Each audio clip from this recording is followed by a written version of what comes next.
Welcome to the Salmon Runs YouTube. Enjoy the video.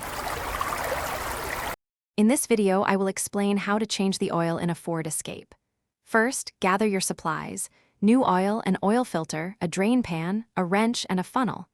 Make sure your engine is warm but not too hot to help the old oil drain smoothly. Always park on a level surface and use jack stands for safety if you need to lift the vehicle. This preparation ensures a smooth and safe oil change. Now, let's drain the old oil. Get under your Ford Escape and find the oil drain plug, usually at the bottom of the oil pan. Position your drain pan directly underneath it. Using the correct size wrench, carefully loosen and remove the plug. Let all the old, dirty oil drain completely into the pan. This usually takes about 10 to 15 minutes to ensure a thorough drain. Next, it's time to replace the oil filter. Find the old filter, which is typically a canister-shaped component.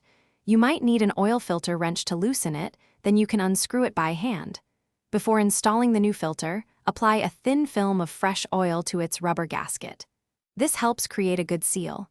Hand tighten the new filter until it's snug, then give it about 3/4 of a turn more. Finally, let's add the fresh oil. First, reinsert and securely tighten the oil drain plug. Then, locate the oil fill cap on your engine, usually marked with an oil can symbol.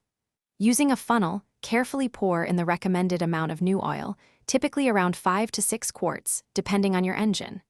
After filling, check the dipstick to ensure the level is correct and look for any leaks underneath the vehicle. Thanks for watching. Consider subscribing if we helped you.